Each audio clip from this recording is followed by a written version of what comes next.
What is better, to be born good or to overcome your evil nature through great effort? Maybe we're all cursed. From the moment we're born. He who is not bold enough to be stared at from across the abyss is not bold enough to stare into it himself. A scattered dream is like a far-off memory. A far-off memory that's like a scattered dream. I want to line the pieces up. Yours and mine. Você já ouviu ou leu alguma dessas frases? Creio que você concordaria comigo se eu disser que parecem falas de um filme, série ou livro. Mas e se eu disser que são falas de diferentes personagens de videogame? Qual seria a sua reação? Surpresa, dúvida? Deduzir que essas frases vêm de um jogo certamente não seria a sua primeira opção, e talvez nem a segunda. Por quê? E se eles forem mais que isso?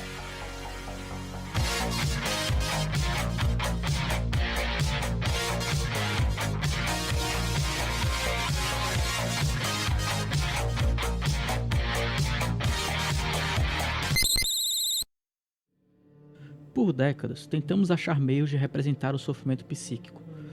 Porém, falhamos ao perceber a capacidade de toda uma forma de mídia, que são os videogames.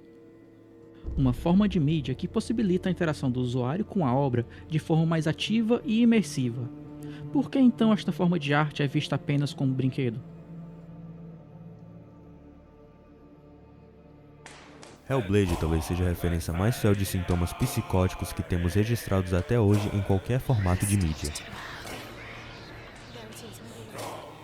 Produzida com o auxílio de profissionais da área de psicologia e psiquiatria, somado aos relatos e opiniões de pacientes em recuperação dos transtornos citados, Hellblade foi um marco com sua fiel representação sem sacrificar a qualidade de sua narrativa.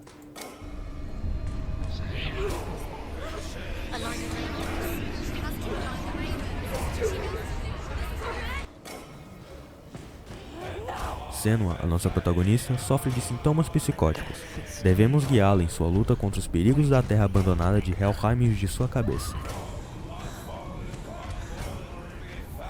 Ao invés de descrever como a obra tenta passar a sensação de agonia para o jogador, irei deixar que ela fale por si só.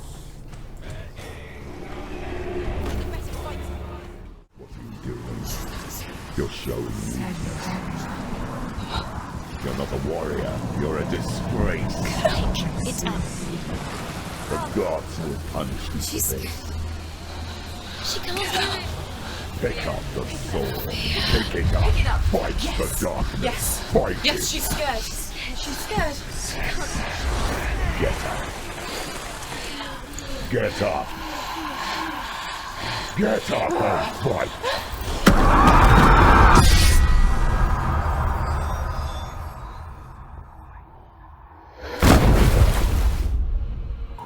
Com poucos minutos dentro do jogo, a experiência já se mostra cansativa, pois Hellblade tenta nos colocar na pele de alguém que sofre com sintomas psicóticos. A todo momento presenciamos sons, imagens e outros estímulos que constantemente quebram a nossa concentração. Uma experiência que apenas um jogo pode proporcionar. E mesmo sendo o jogo único que é, continua sendo uma obra relativamente pouco citada.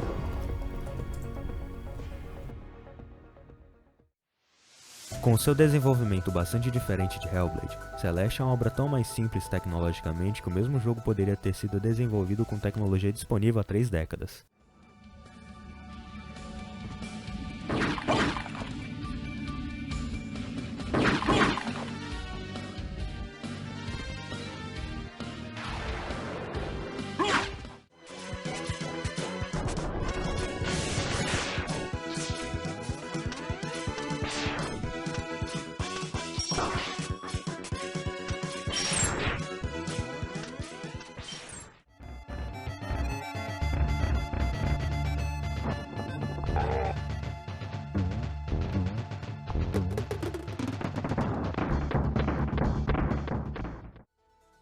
O objetivo de Celeste é simples. De início, devemos guiar nossa personagem Madeline até o topo de uma montanha chamada Celeste,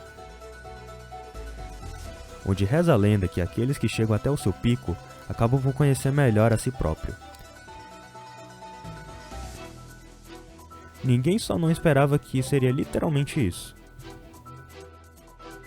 E quem diria que conhecer a si seria uma jornada tão desafiadora? Às vezes é necessário morrermos para enxergar e enfrentar quem somos, e só depois renascermos como alguém novo. E bom, Celeste deixa isso bem claro. Com a tecnologia disponível há tanto tempo, por que jogos que possuem mensagens tão importantes entregues de forma tão criativa em seu conteúdo ainda são tão poucos? Os desenvolvedores de Celeste utilizaram de suas próprias experiências para produzir as fases, cenários, narrativa e trilha sonora. E vale lembrar que parte importante dos desenvolvedores são brasileiros. Sim, o jogo que tava jogando deitado. Cara, passou 5 minutos e eu falei, não, pera. Esse não é um jogo que se joga deitado. Tornando Celeste uma produção sem fronteiras, que trata de um problema muito atual de forma única e com a narrativa simples, porém carismática. Hellblade é direto com suas demonstrações. Celeste utiliza analogias interativas. E Gris? Expressivo, abstrato e colorido. Os 3 jogos possuem as características em algum ponto, mas Gris utiliza delas como alicerce. Uma obra literalmente sem palavras, Gris tenta representar o luto e as emoções através de suas cores, formas e melodias. Cada cor representa algo para nós, segundo Eva Heller, em seu livro A Psicologia das Cores. Do preto e branco ao vermelho, verde, azul e amarelo. Da tristeza, raiva e incerteza, até a aceitação e renascer através de uma jornada de autoconhecimento. Um jogo espanhol de equipe pequena, Gris não é apenas um jogo, é uma pintura interativa. Na verdade, os 3 jogos citados são verdadeiras obras de arte interativas que nos oferecem lições de forma que apenas os jogos são capazes de nos oferecer. Hellblade é uma obra que trata de sofrimento de forma direta, tentando demonstrar a experiência de alguém que sofre com sintomas psicóticos e pesados traumas do passado. Celeste utiliza de uma perspectiva mais mecânica e indireta, utilizando de seu cenário simples para gerar uma sensação de claustrofobia e ansiedade, sem mencioná-los diretamente. Gris já trata do sofrimento de forma ainda diferente, bem mais expressiva, utilizando de cores e da ausência de comunicação verbal, mas com seus belos visuais. Você percebeu alguma relação entre estas 3 obras? Se não, permita-me ajudá-lo. Os 3 jogos possuem analogias para uma jornada de autoconhecimento. Senua deve aceitar sua condição, para então tentar conviver com ela. A Montanha de Celeste é por si só uma analogia ao autoconhecimento, onde devemos chegar ao topo para alcançá-lo. Em Gris, devemos recuperar nossa voz para então seguirmos nosso próprio caminho, aceitando e entrando em equilíbrio com nossos sentimentos de perda. Os 3 jogos demonstram de formas diferentes o sofrimento psíquico, nos ajudando a esclarecer e superar nosso próprio sofrimento. Porém, os 3 jogos tiveram baixíssimo orçamento, especialmente se compararmos aos jogos de grande porte, onde seus orçamentos ultrapassam os filmes de Hollywood. Obras tão diferentes, mas com objetivos tão parecidos. Essas são apenas algumas amostras da diversidade existente dentro do próprio mundo dos jogos. E como se não bastassem as experiências visuais que os jogos nos proporcionam, todas elas podem ser potencializadas com a ajuda de um elemento muito importante: suas trilhas sonoras. Um elemento tão importante que sua ausência pode significar a total perda de atmosfera e sentimento da obra, afetando até quimicamente nosso corpo.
trilhas sonoras podem ser tão importantes quanto a narrativa para um jogo. E isso é o fantástico dos videogames. Eles são o conjunto do áudio, do visual e do interativo. Por que esta forma de arte ainda não é levada a sério? Por que não são tão utilizadas ou citadas como objetos de estudo no auxílio de tratamentos ou conscientização de diversos problemas presentes na sociedade? Por que não são tão recomendados como são os livros e filmes? Aqui estamos dando ênfase ao sofrimento psíquico, mas o mesmo vale para todo tipo de problema. Alguém poderia citar os altos preços dos jogos, mas isso é verdade apenas para os jogos de grande porte, que foram lançados recentemente.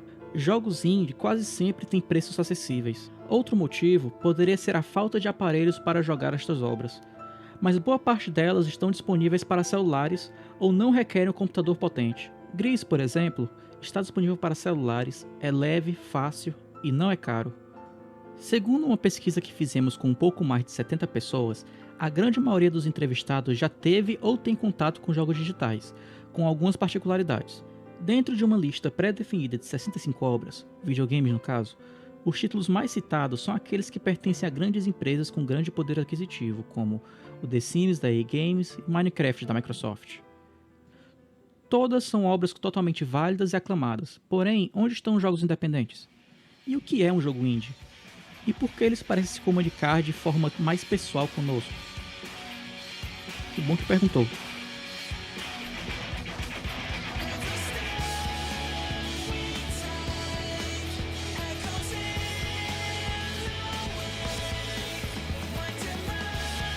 O termo indie deriva do adjetivo independente. É utilizado não só no videogame, mas também na música, que caracteriza obras de autores que produzem conteúdos de baixo custo ou sem o auxílio de grandes produtoras. Jogos produzidos desta forma frequentemente recebem a fama de jogos produzidos com amor, pois seus desenvolvedores têm liberdade criativa para fazer o que querem, sem interferência das grandes empresas. São jogos que carregam a alma dos seus criadores consigo. Segundo a pesquisa que fizemos, aqueles que conhecem e jogaram jogos indie com algum tipo de ensinamento tendem a citá-los como jogos que influenciaram em sua vida bem mais frequentemente que jogos de empresas grandes bem mais conhecidos. Como esses jogos têm desenvolvimento de baixo custo, é bem comum que sejam bem mais baratos que jogos grandes, tornando-os mais acessíveis. E que jornada incrível foi essa! Juntos, conhecemos o potencial de jogos como forma de conscientização, aprendizado e autoconhecimento. Mas o que aqueles que já conhecem os videogames têm a dizer sobre eles?